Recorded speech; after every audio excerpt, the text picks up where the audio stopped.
G'day folks, Connor here from CW's Tech Reviews, back with another video, and today we're reviewing the Echo Link amp. Tech for me, tech for you. So without further ado, let's get stuck into the video. Let's go.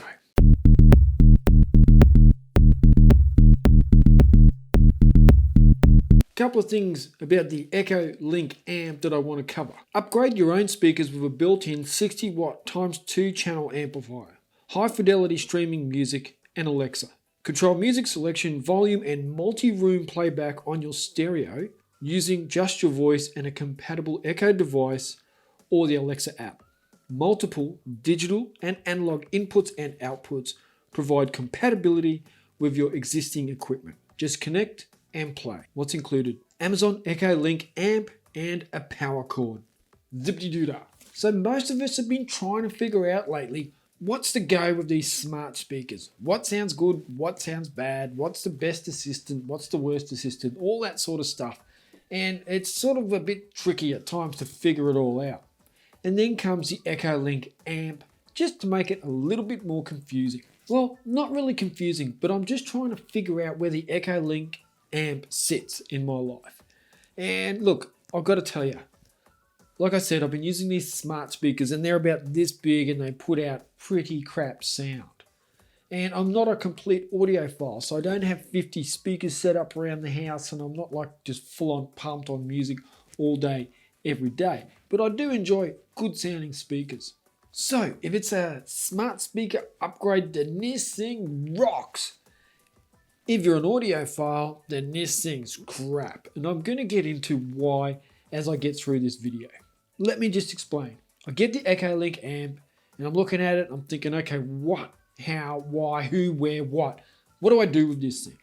And I'm like, okay, I've got to hook it up to my speakers. That's pretty simple. So I go into the shed where my speakers have been sitting for a long, long time. My CDs and my speakers are hidden in the back shed, covered in dust, covered in cobwebs, and I don't even know if they work anymore.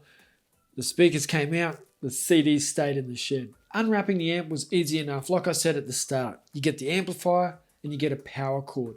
And I did think they probably should have included some cables to hook up to your speakers with, but they didn't. But there is plenty of ports on the back to be able to do that.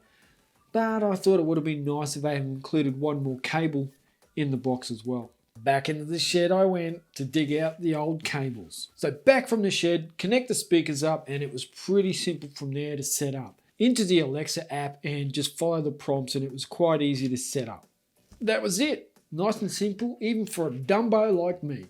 Now, quick disclosure, you do need an Amazon Echo device to be able to make this work, and you do need some sort of music streaming account that is compatible with Amazon. So just make sure you do that research first. Now, if I just backpedal a little bit to my statement earlier about being so much better than a smart speaker.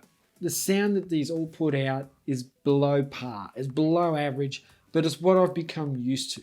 It's what's become the norm for me. Now, the Amazon Echo Link amp does have a headphone port, so if you are coming from these little speakers, you're going to think this sounds awesome, especially if you pair it to a good set of speakers. However, this thing costs nearly $500. So if you don't have speakers in the back shed like I did, you're going to have to buy some good speakers. That's more money on top of your $500. And like I said, you also need a music subscription as well. So that's probably going to cost you some bucks as well. So just make sure you research all this. Is this a $500 sound? Meh, I'm not saying it is. For me though, with my Logitech speakers and the subwoofer, it's just so much better than a Google Home Mini or an Amazon Echo Dot. It's just mind-blowingly better. Now, remove me from the scene and think about it as you're an audiophile and you have the best speaker setup you can imagine. I mean, audiophiles will have a setup that will make a deaf person say, holy shit, that sounds amazing. So why would you add a $300 amp to that? Although the amp costs $500. I don't think an audiophile is going to go for it. I really don't. And if they do, I think they're going to be disappointed, and I honestly think they probably stopped watching this video about 3 or 4 minutes ago because they just know that this isn't the product for them. It's going to be aimed at your average Joe who's got a pair of speakers and wants to lift their game a little bit. But I think the price, the $500 price range, makes it really difficult for me to be able to say to you, yes, go out and grab this thing. Now, do I enjoy listening to it? Yes, I've been just hammering it since I got it, and I've just been playing as much music as possible and really enjoying it. Because it's like having 20 Google Home Minis or 20 Amazon Echo Dots all going at the same time. The sound is that much better. But it's not as good as what you could get by buying something else for the same price. I mean, $500 is a lot of money. Now, you can also connect to this your record players and all different types of equipment.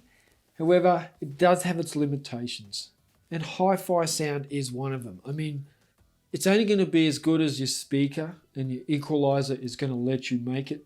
So that part's hard for me to sort of say this sounds good and this sounds bad. But look, when it comes to good sound, if you put it on par with something in the same price range, I'd say it's below average. And I think that's been fair. I mean, like I've said, I'm not the audiophile guy with 50 speakers set up. I'm the average guy, and even I can say that the sound is a little bit below average for that price range. So I'm just going to play a little bit of music here. This is royalty-free music apparently from Amazon, so we'll see how we go, but this is how it should sound.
So there you go. Make sure you leave a comment down below. Let me know what you think about the sound, the Echo Link amp, your thoughts on what I've been able to present to you, what you think about it.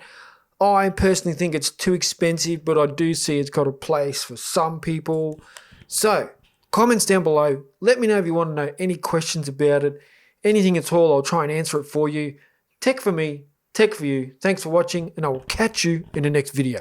Check ya.